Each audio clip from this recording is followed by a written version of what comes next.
Hi, I'm Sammy Truxell, and welcome to the first episode of Galaxy and Autism. Today I'm going to talk about me and my family's journey through autism.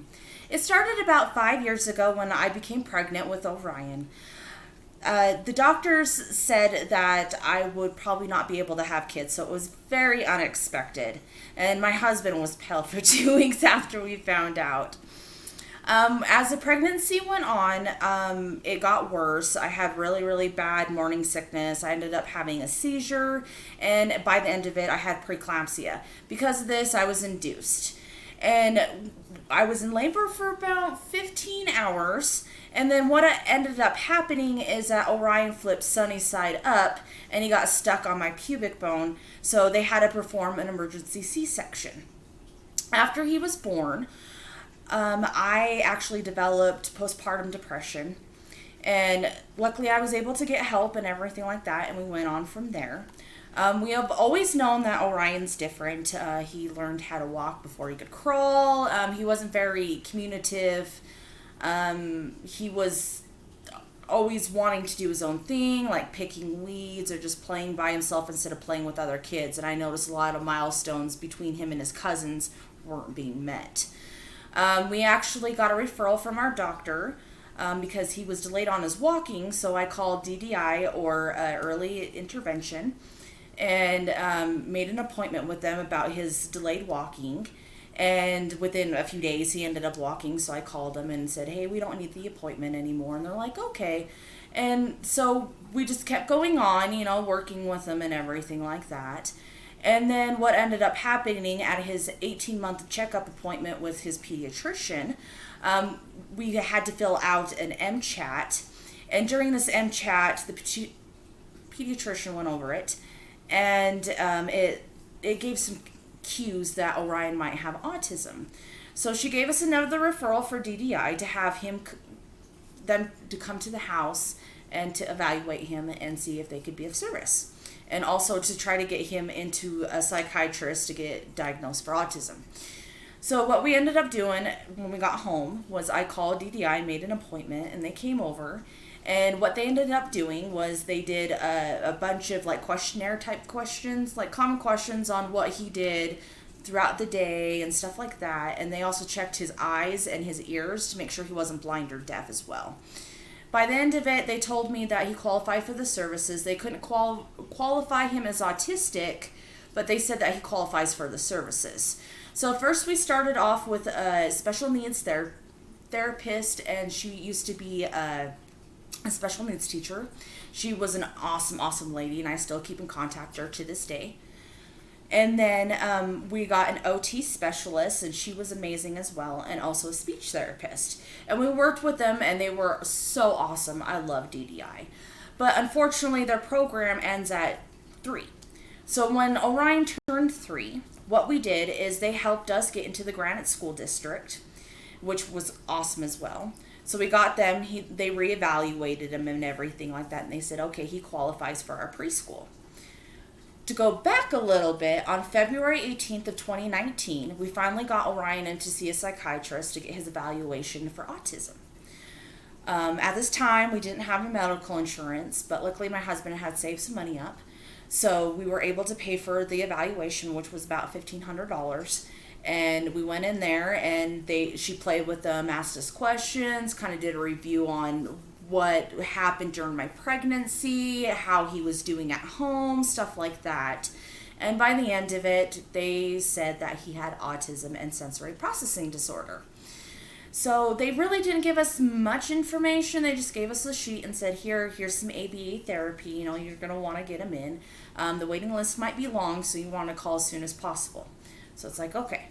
So we go home, I start going through all these names and numbers and stuff, trying to get on waiting lists and everything. And then come to find out, our insurance doesn't cover his ABA therapy. At this point, we're like, okay, it's like, we'll see if we can get him on Medicaid.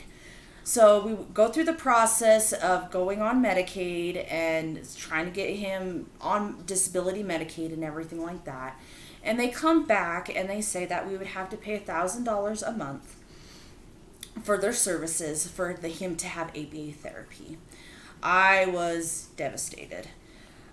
with this and his diagnosis, it sent me into a very deep depression. I did get help through my doctor and a therapist and the support of my family and my very loving husband, and I got through it all. And it's very natural for you guys to feel upset after, a diagnosis, because you're eventually grieving what you thought your child was going to be. So it's very natural. Don't beat yourself up, because it happens to everybody. Also, you might feel like, it's all your fault. What could I have done better? Because those were definitely the things that I was thinking of and what made me depressed, because I thought I wasn't doing as well as other mothers, or I wasn't there for him and doing what I needed to do to make sure he was atypical. But it's natural. You just need time and support and self-care, and eventually you'll get past it and realize that your child is still the same as they were before. They just have a society label, I guess, and you just go from there. So what ended up happening is I put things together. I did a lot of research on ABA and everything like that, and I started doing ABA therapy at home. And during this time, I was also working with DDI and the therapist, so I was doing what they were doing and stuff like that. And I plan on showing in other videos some of the stuff that I learned, so you guys can use it at home, especially if you're just starting out, especially with the pandemic. You might not have access to your therapy or ABA therapy and stuff like that. So I wanted to show you some techniques at home that you could do. So he's been in preschool. He's been doing very, very, very well. But unfortunately, we've hit another roadblock. And so what we had to do, because they wouldn't let him into summer school because he hasn't regressed, which is a good thing, but also a bad thing because he's still not getting that support that he needs from the school. So I took it upon myself to change his room into a therapy room, and I've been doing therapy with him and schooling with him, and he's been doing amazing. He is counting to 14 by himself. He knows all of his letters. He knows so much about animals. He can name the difficult ones. He can name the easy ones. And he loves playing outside. He loves being with water. He loves reading. Like, he's gotten to the point where it seems like he's starting to read to us, which is awesome, because I've heard that some kids with autism, mostly with Asperger's, they can teach themselves to read about 3 years old, and that's where he's at. So I'm very excited.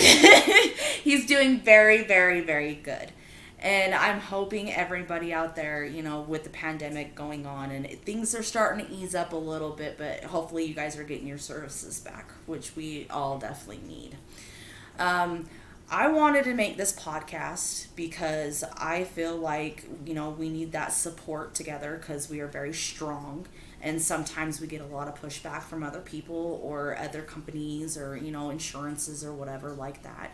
So we need, a place to be able to bounce ideas off each other, and ask questions and advocacy for autism and everything like that. That's why I started this podcast, because I wanted to help people who are in a similar situation as me.